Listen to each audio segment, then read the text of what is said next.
ಪಾಪವ ಕಳೆಯೋ ಪರಮ ಪಾವನ ಪಂದಳವಾಸ.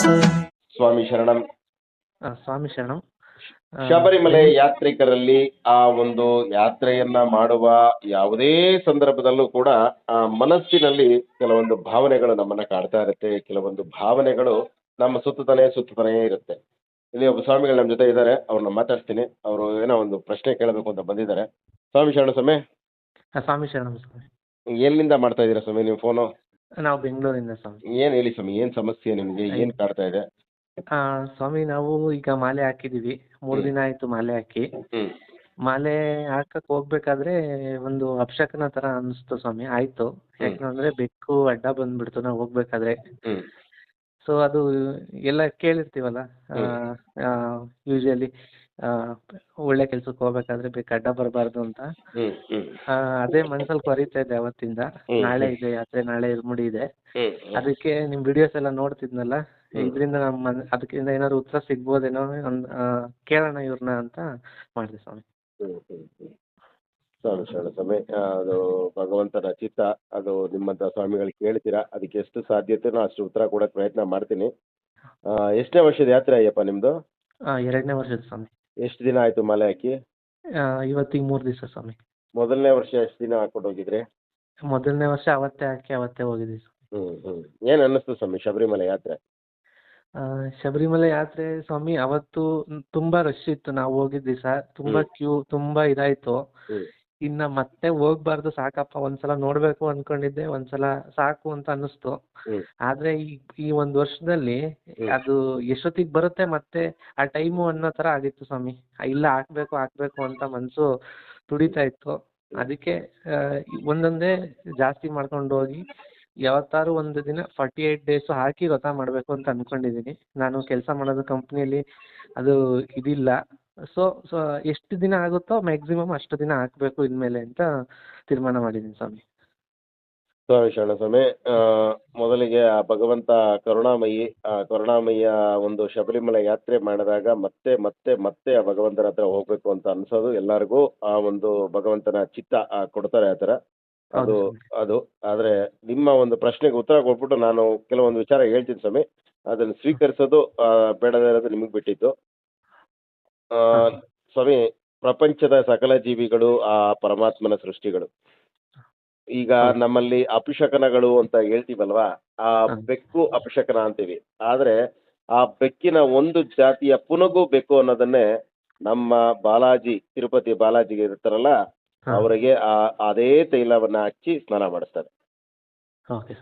ಹಾಗಂತ ದೇವರಿಗೆ ಅದು ಅರ್ಪಿತ ಆಗಿದೆ ಅಂದಾಗ, ಅದು ನೀವು ಮಾಲೆ ಹಾಕೊಂಡು ಹೋಗ್ಬೇಕಾದ್ರೆ ನೀವು ಅಡ್ಡ ಬರಬಾರ್ದು ಅಂದ್ರೆ ಪಾಪ ಅದ್ರದ್ದು ಏನೋ ಪಾಪ ಅದಕ್ಕೇನು ಗೊತ್ತು. ಲೋಕ ಎಲ್ಲಿ ನಮ್ಮನೆ ಅಂತಾನೂ ಎಲ್ಲ, ನಿಮ್ಗೆ ಆದ್ರೆ ನಮ್ಮ ಬೆಂಗಳೂರು ನಮ್ಮೂರು ಅಂತೀರಾ. ಬೆಂಗಳೂರು ನಮ್ಮೂರಲ್ಲ, ಅದಕ್ಕೆಲ್ಲಾದ್ರೂ ಎಲ್ಲನೇ ಅದು ಅಂಥದ್ದಕ್ಕೆ. ಅದೆಲ್ಲ ನೀವು ಮನಸ್ಸಿನಲ್ಲಿ ಆ ಭಾವನೆಗಳನ್ನ ಇಟ್ಕೋಬೇಡಿ, ಅಂಥದ್ದನ್ನ ಯಾವುದಕ್ಕೂ ಆಸ್ಪದ ಕೊಡ್ಬೇಡಿ. ಶಬರಿಮಲೆ ಯಾತ್ರೆಗೆ ವಿಶೇಷವಾಗಿ ಅದರಲ್ಲೂ ಪ್ರತಿ ಕ್ಷಣವೂ ಕೂಡ ಆ ಭಗವಂತನ ನಿರ್ಣಯದಂತೆ ಎಲ್ಲವೂ ನಡೆಯೋದು. ಆ ಭಗವಂತನೇ ನಿಮ್ಗೆ ನಿರ್ಧಾರ ಮಾಡಿ ಕೊಡೋದು.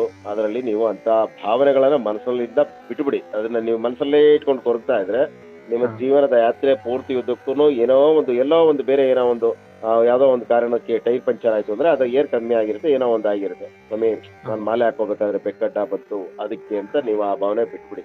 ಅದು ಅಪಶಕನ ಅಂತ ಅನ್ಕೊಂಡಿರೋದೇ ನಾವು ತಪ್ಪು. ನಮ್ಮಲ್ಲಿರುವಂತ ಒಳಗಡೆ ನಮ್ಮ ಭಾವನೆಗಳಿರುತ್ತಲ್ಲ, ಕೆಟ್ಟ ಭಾವನೆಗಳು, ಅದಕ್ಕಿಂತ ಕೆಟ್ಟ ಅಪಶಕನ ಯಾವುದೂ ಇಲ್ಲ. ಮತ್ತೆ ನೀವು ಏನ್ ಕೆಲಸ ಮಾಡೋದು ಹೇಳಿದ್ರಿ? ನಾವು ಇಂಜಿನಿಯರ್ ಸ್ವಾಮಿ. ಸ್ವಾಮಿ ಶರಣ ಸ್ವಾಮಿ, ನಿಮ್ಮ ಇಂಜಿನಿಯರಿಂಗ್ ಕಾರ್ಯ ಮಾಡ್ತಾ ನೀವು ವ್ರತವನ್ನ 48 ದಿನ ಖಂಡಿತವಾಗಿ ಮಾಡೋದು ಸ್ವಾಮಿ. ವ್ರತ ಬೇರೆ, ನಿಮ್ಮ ಕಾಯಕ ಬೇರೆ. ನೀವು ಶೂ ಧರಿಸಿ ನಿಮ್ಮ ಕಂಪನಿಗೆ ನೀವು ಹೋಗ್ಬೇಕು, ಕಡ್ಡಾಯವಾಗಿ ಅವರು ಪರ್ಮಿಷನ್ ಕೊಡ್ಲಿಲ್ಲ ಅಂದ್ರೆ ಅದನ್ನು ಮಾಡ್ಬೋದು. ಇದೆಲ್ಲ ಬಹಳಷ್ಟು ಸಾರಿ ಹೇಳಿದೀವಿ, ಅದೆಲ್ಲ ಮಾಡ್ಬೋದು.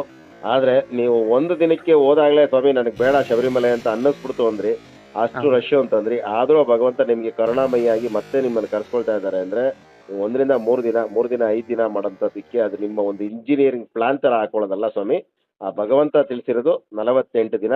ನಾನು ಈ ವಿಚಾರ ಕೆಲವು ಖಾರವಾಗಿ ಕಾಣಿಸುತ್ತೆ, ಆದ್ರೆ 48 ದಿನ ವ್ರತ ಮಾಡ್ಲೇಬೇಕು ಸ್ವಾಮಿ ನೀವು ಮುಂದಿನ ವರ್ಷ. ಅದನ್ನ ಮನಸ್ಸಲ್ಲಿ ಸಂಕಲ್ಪ ಮಾಡ್ಕೊಂಡು ಈಗ ನಾಳೆ ತುಪ್ಪ ಇರುಬಡಿ ತುಂಬ್ತಿರಲ್ಲ ಸ್ವಾಮಿ, ನನ್ನ ಭಗವಂತ ಆ ಶಕ್ತಿ ಕೊಡು ಅಂತ ಖಂಡಿತವಾಗಿ ಕೊಡ್ತಾರೆ. ಅದನ್ನ ಮಾಡಿದಾಗ ನೋಡಿ, ನೀವು 1 ದಿನ ಮಾಡಿದಾಗಲೇ ನಿಮ್ಗೆ 3 ದಿನಕ್ಕೂ ವ್ಯತ್ಯಾಸ ಏನ್ ಕಾಣಿಸ್ತು ಈಗ ನಿಮ್ಗೆ? ಹೌದು ಸ್ವಾಮಿ, ತುಂಬಾ ಆನಂದ ಆಗ್ತಾ ಇದೆ. ಆ ಆನಂದನ ಭಗವಂತ ಎಲ್ರಿಗೂ ಕೊಡಬೇಕು ಅನ್ನೋದೇ ಮಂಡಲ ವ್ರತ ಅಷ್ಟೇ, ಇನ್ನೇನು ಇಲ್ಲ.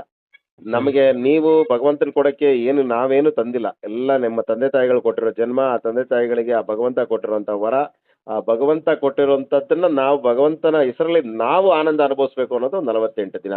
ನೀವು ನಿಮ್ಮ ಕೆಲಸಕ್ಕೆ ಯಾವುದು ಅಡ್ಡಿ ಆಗಲ್ಲ ಸ್ವಾಮಿ. ನೀವು ಏನಾದರೂ ಮುಂದಿನ ವರ್ಷ ಅಡ್ಡಿ ಆಯಿತು ಸ್ವಾಮಿ, ನನಗೆ ಇದು ಅನುಮಾನ ಬಂತು ಅಂದರೆ ಖಂಡಿತವಾಗಿ ನನ್ನನ್ನು ಕೇಳಿ, ನನಗೆ ಗೊತ್ತಿಲ್ಲ ಅಂದರೆ ಗುರುಸ್ವಾಮಿಗಳಿದ್ದಾರೆ, ಅವ್ರನ್ನ ಕೇಳಿ ಹೇಳ್ತೀನಿ.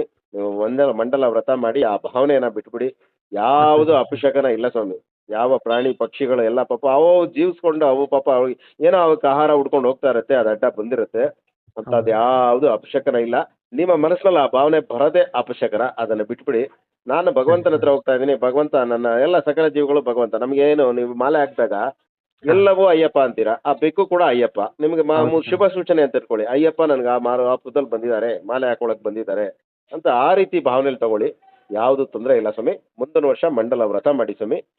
ಅದನ್ನು ನಾನು ಹೇಳ್ತಾ ಇದ್ದೀನಿ. ಕೇಳೋದು ಬಿಡೋದು ಅದು ಭಗವಂತನ ನಿರ್ಧಾರ, ನಿಮ್ಮ ನಿರ್ಧಾರ ಸ್ವಾಮಿ. ಸರಿ ಸ್ವಾಮಿ. ಸ್ವಾಮಿ ಶರಣ ಸ್ವಾಮಿ. ಸ್ವಾಮಿ ಒಂದು ಮಂಡಲ ವ್ರತ ಮಾಡಿದ್ರೆ ನಮಗೆ ಆನಂದ ಸ್ವಾಮಿ. ಆ ಭಗವಂತನಿಗೆ ನಾವು ಕೊಡ್ಲಿಕ್ಕೆ ಏನು ತಂದಿಲ್ಲ ಸ್ವಾಮಿ. ನಾವು ಎಲ್ಲವೂ ಕೂಡ ಭಗವಂತ ಕೊಟ್ಟಿರೋದೆ. ಸಾಧ್ಯ ಆದಷ್ಟು ಒಳ್ಳೇದನ್ನು ಮಾಡ್ತಾ ಇದ್ರೆ ಆ ಒಳ್ಳೇದ್ರಲ್ಲಿ ಸಿಗೋ ಆನಂದ ಬೇರೆ ಸಿಗಲ್ಲ ಸ್ವಾಮಿ. ಅಷ್ಟು ಮಾಡಿ ಸ್ವಾಮಿ. ಯಾವ ಅಪಶಕನ ಅನ್ನೋದು ಏನಿಲ್ಲ ಸ್ವಾಮಿ. ನೀವು ಕೆಲವೊಮ್ಮೆ ದೀಪಗಳು ಆರೋಗುತ್ತೆ, ದೀಪ ಆರೋಗೋದಂದ್ರೆ ಗಾಳಿ ಬಂದಾಗ ಆರೋಗುತ್ತೆ.